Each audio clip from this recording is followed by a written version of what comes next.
The Green Knight is David Lowery's masterpiece. Oh yes, I said it, that word that gets thrown around way too often these days to the point of beginning to lose its impact. And yet The Green Knight deserves to be described this way, even though it's proving to be a divisive experience. Let me tell you all about it.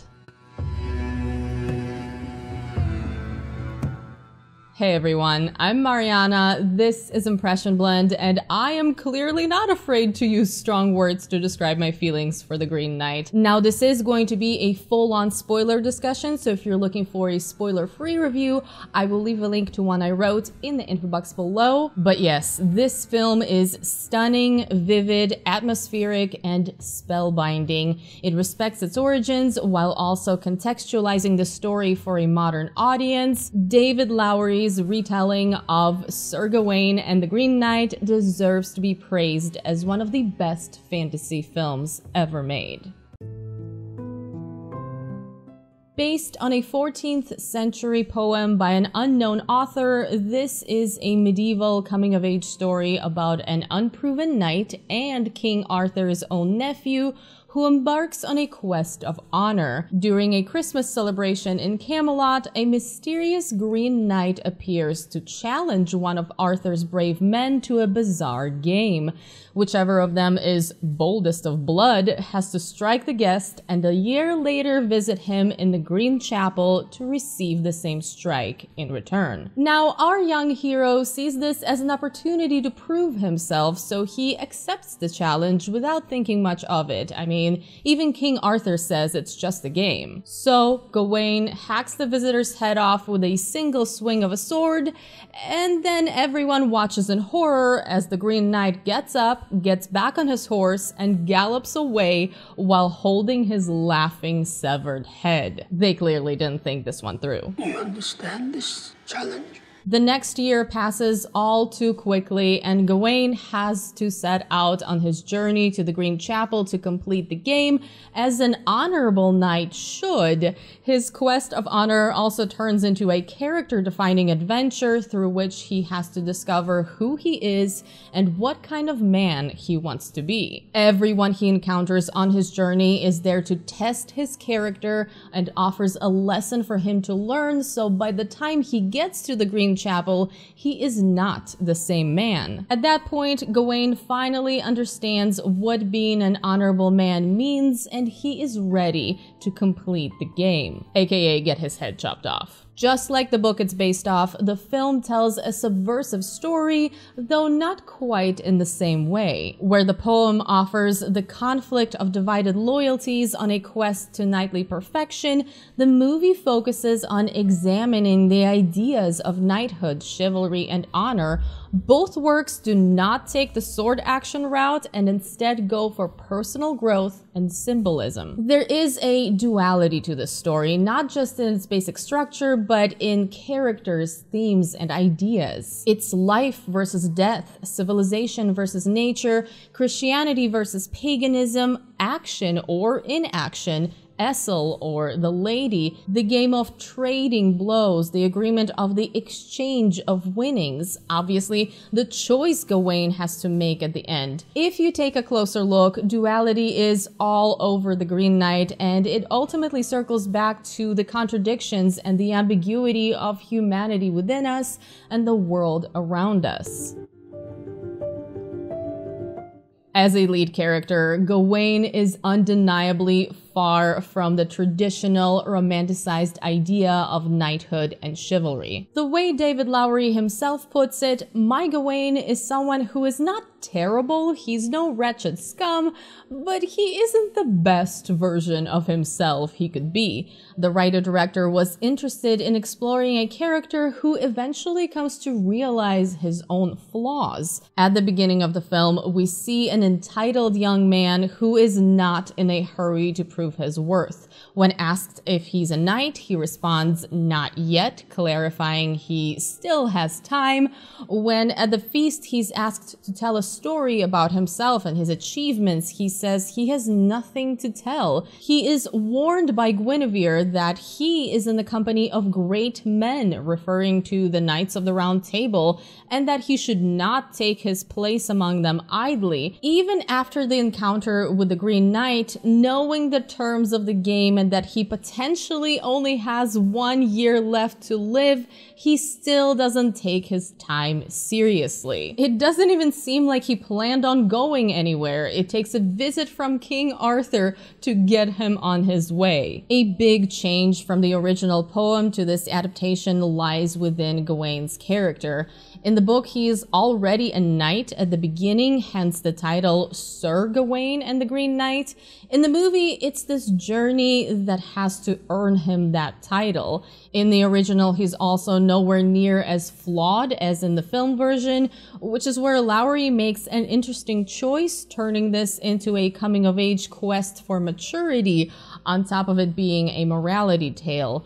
Gawain not only has to prove himself as a knight to others, but he has to actually discover the knight within himself. I mean, even his own mother is ready to send him on his way because yes, it's his mother, Morgan Le Fay, who sets the events of the film in motion. She is fully aware that her son is leading a comfortable life of entitlement and brings the Green Knight into play to give Gawain an opportunity to leave the nest, experience the world, and put himself to the test. This is where Dev Patel's career best performance is perfect for Gawain. He approaches the role with a lot of nuance and brings a layered portrayal of this character. We dislike him for his arrogance and entitlement, for his reluctance to do the right thing, but we know he has it in him to become a better, more honorable person, and so we root for him. The transformative journey of a man battling his own ego and finding out what it means to be a noble, truthful human being is what appealed to the actor about this role. Character growth is at the heart of this story. As I already mentioned, our knight-to-be is tested through the encounters he has during his journey. This idea of the road of trials has been around for centuries. It's a very important part of the hero's journey narrative, also referred to as the monomyth, and in The Green Knight, we see these trials address a specific set of virtues our protagonist is meant to possess. This is something that historically was a part of the chivalric code, and while there isn't a single answer to what this list of virtues looked like, it most likely had variations depending on the chivalric group. These virtues generally revolved around the same concepts. The book defines 5 knightly virtues, represented by the 5-pointed star on Gawain's shield, that are meant to guide him. Now, the exact wording is going to depend on your translation, but in my copy, they are generosity, sympathy, chastity, courtesy, and above all, compassion. If you look at Gawain's encounters from that perspective, you can see how miserably he fails all of them, some of them more than once.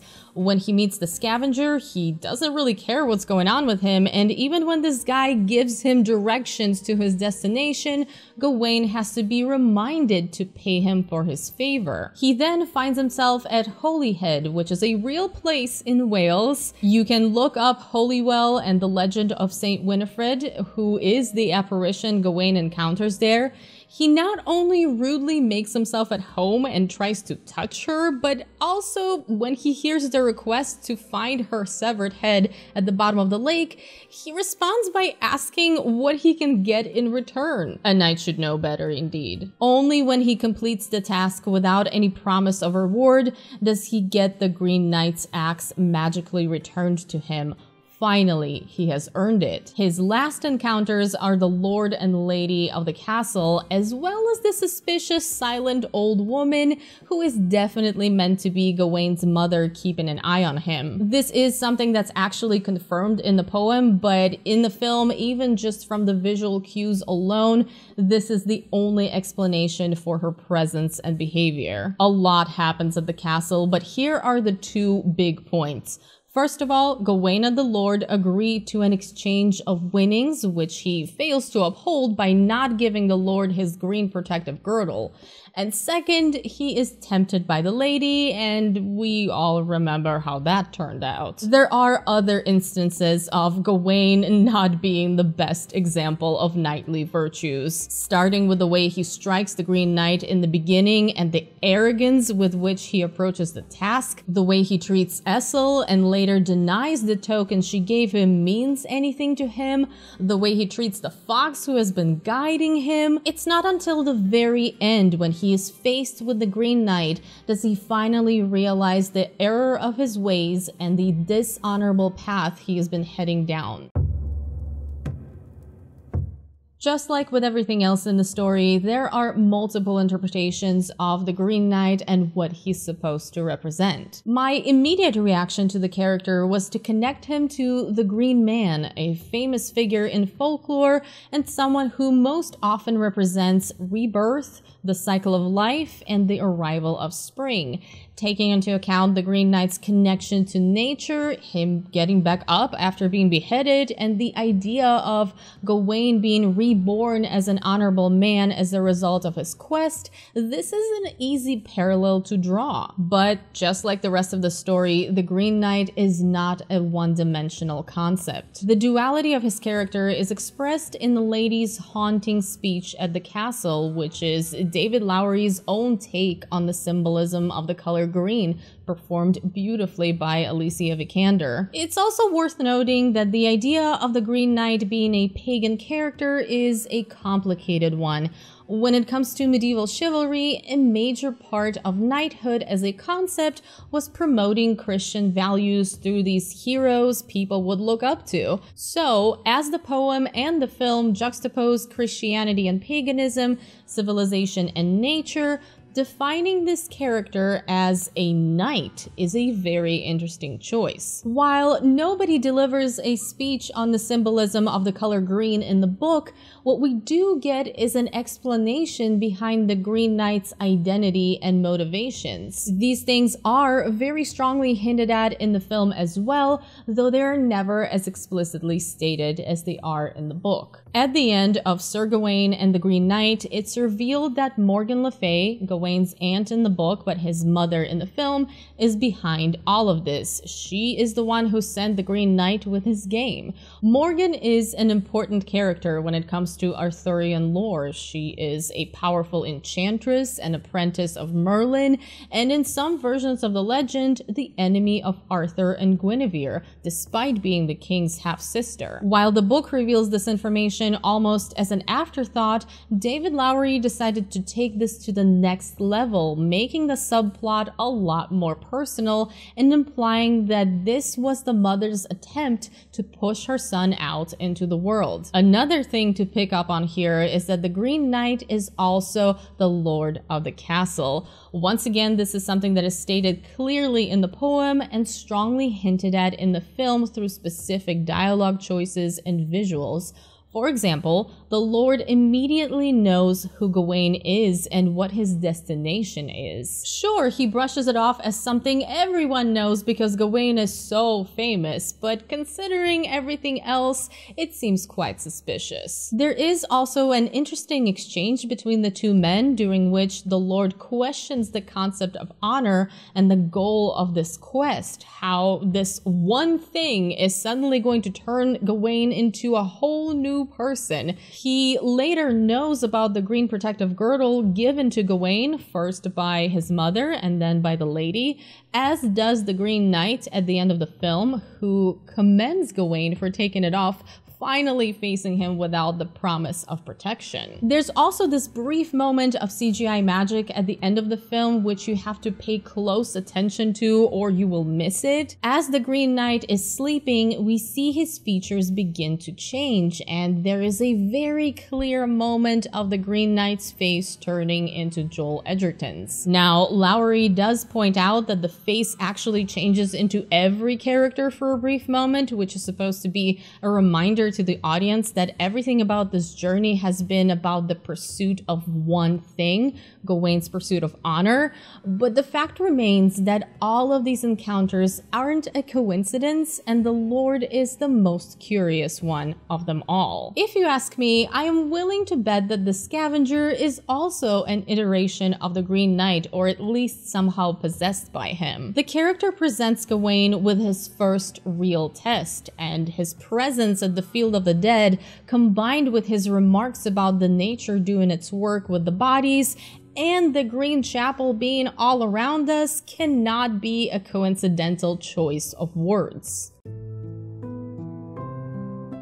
And so we arrive at the ending, which is by far the biggest difference between the movie and the book. The beautiful thing about the film's ending is that there is plenty of room there for interpretation. When Gawain arrives at the Green Chapel and he's trying to find the courage to accept his fate, he imagines what his life would be like if he fled back to Camelot, continued on maintaining this facade of a knight and playing by the rules, while going down the path laid out by a dishonorable choice. He then takes the protective girdle off as if refusing the protection of his status and accepts an honorable death.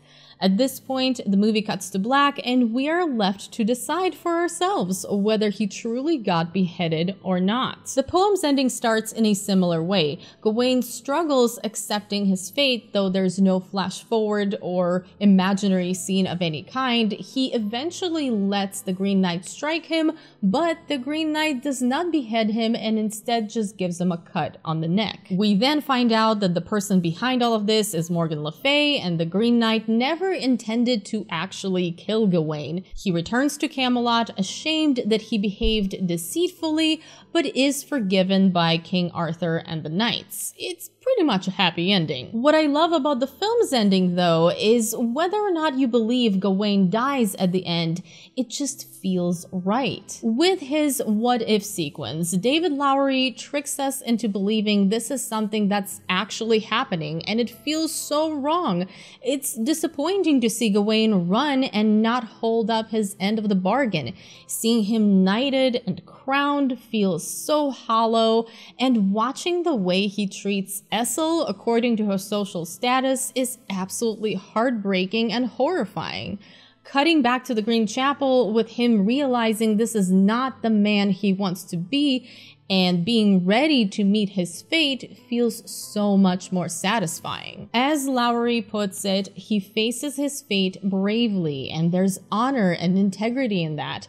But that doesn't mean he is killed. He received the blow that was dealt, and all is set right within the universe of the film. It's interesting that the director adds that comment about the ending not necessarily meaning death. It's just the ending of Gawain as we know him within the context of the story. And if we come back to that Green Man idea, taking rebirth into consideration, that ending starts looking more optimistic. Perhaps he was reborn as an honorable man, just as he had hoped when he talked to the Lord of the Castle.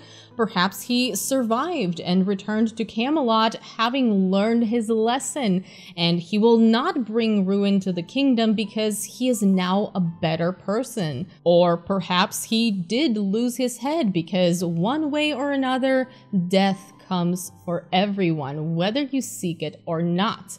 The choice Gawain made was to face it with honor. So why all of these centuries later do we still care about Arthurian legends, about knights and their honorable journeys? Why have these stories been retold so many times, and what makes the Green Knight different? In a way, morality tales are an uplifting thing. They make us feel that doing what's right has meaning and that goodness is worth striving for. What David Lowery achieves here is remarkable because through retelling this centuries-old story, he shows the value of the journey over the rewards in the end. He shows us that personal growth is possible, even if all you do is stumble along the way. That being given a certain status doesn't mean you earned it or know what to do with it, and that transformation itself is more valuable than the appearance of success.